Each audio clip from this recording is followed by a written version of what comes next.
কুলতলির নিহত বালিকার দেহের ময়নাতদন্ত আজ কল্যাণী এমসে পোস্টমর্টেম। পরিকাঠামো না থাকলে জেএনএম হাসপাতালে ময়নাতদন্ত।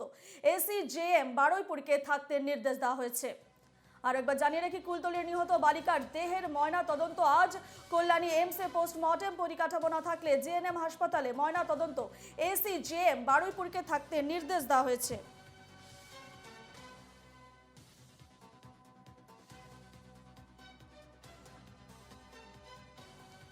কুলতলিতে বালিকার ময়নাতদন্ত, হাইকোর্টের নির্দেশ। কল্যাণী এমসে বালিকার ময়নাতদন্ত আজ।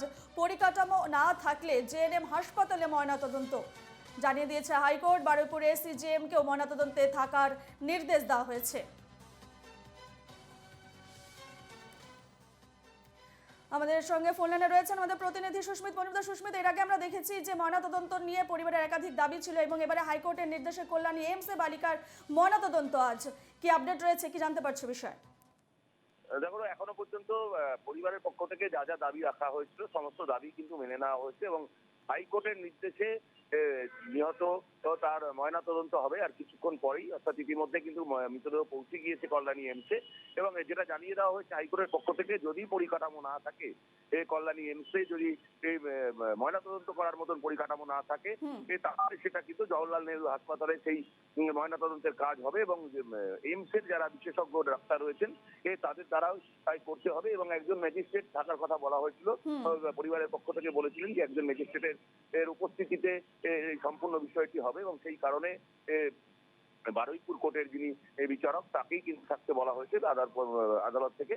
এবং সেই মর্মে কিন্তু আর কিছুক্ষণ পর যে তদন্ত প্রক্রিয়া চালিয়ে যেতে যাতে সুবিধা হয় সেই কারণে ময়নাতদন্ত যখন হবে সেই ময়নাতদন্তের ভিডিও রেকর্ড করার কথা বলা হয়েছে। তুমি জানো যে ম্যাক্সিমাম ক্ষেত্রে কিন্তু দেখা যায় যখন ময়নাতদন্ত হয় তখন কিন্তু ভিডিও রেকর্ডিং করা হয়। সেই কারণে সেটাও কিন্তু মেনে নেওয়া হয়েছে যাতে তদন্ত প্রক্রিয়া এগিয়ে নিয়ে যেতে কোনো রকম সমস্যা না হয়। যা যা বলা হয়েছিল আদালত কিন্তু সমস্ত কিছু মেনে নিয়েছে এবং সেই মর্মে মৃতদেহ ইতিমধ্যে পৌঁছেও গিয়েছে কল্যাণীতে। সকাল 8টার সময় কাটাপুকুর মঠ থেকে সেই দেহ নিয়ে গিয়েছে এবং আদালতের আরো নির্দেশ ছিল যে যতক্ষণ পর্যন্ত এই কাটাপুকুর মঠ থেকে কল্যাণী এই পর্যন্ত মৃতদেহ পৌঁছায় ততক্ষণ পর্যন্ত কলকাতা পুলিশেরই দায়িত্ব থাকবে যাতে কোনো রকম অপ্রীতিকর ঘটনা না ঘটে, কোনো রকম সমস্যা না হয়। সেই সমস্যা দেখভাল করবে কলকাতা পুলিশ এবং কলকাতা পুলিশ সেই দায়িত্ব পালন করে সম্পূর্ণ মৃতদেহ কিন্তু পৌঁছে দিয়েছে। বেশ, এই খবর আমাদের নজর থাকবে। সুস্মিত, আপাতত ধন্যবাদ।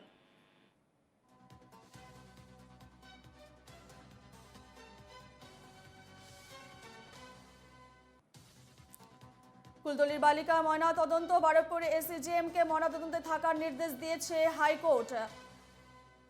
হাইকোর্টের তরফে জানানো হয়েছে কুলতলিতে বালিকার ময়নাতদন্ত, কল্যাণী এমসে বালিকার ময়নাতদন্ত হবে আজ। পরিকাঠামো না থাকলে জেএনএম হাসপাতালে ময়নাতদন্ত, এমনটাই জানিয়েছে হাইকোর্ট। এছাড়া বারুইপুর এসিজেএম কে ময়নাতদন্তে থাকতেও নির্দেশ দিয়েছে হাইকোর্ট।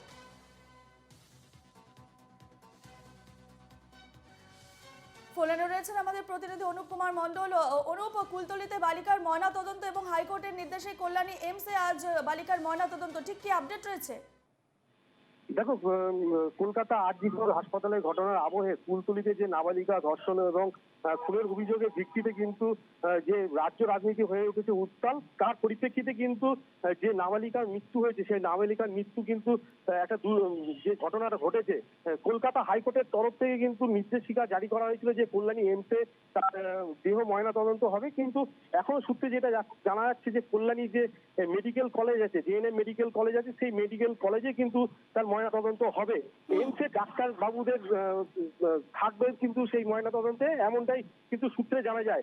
আর এখন কিন্তু যেটা দেখা যাচ্ছে যে কল্যাণী মেডিকেল জেএনএম মেডিকেল কলেজের যে মর্গে এর সামনে কিন্তু প্রচুর পুলিশ বাহিনী মোতায়েন করা হয়েছে র্যাব, যাতে কোনো অপ্রীতিকর ঘটনা না ঘটে সেই কারণে কিন্তু প্রচুর পুলিশ বাহিনী এবং র্যাব মোতায়েন করা হয়েছে, এমনটাই। বেশ, এই খবরে নজর থাকবে অনুপ, আপাতত ধন্যবাদ।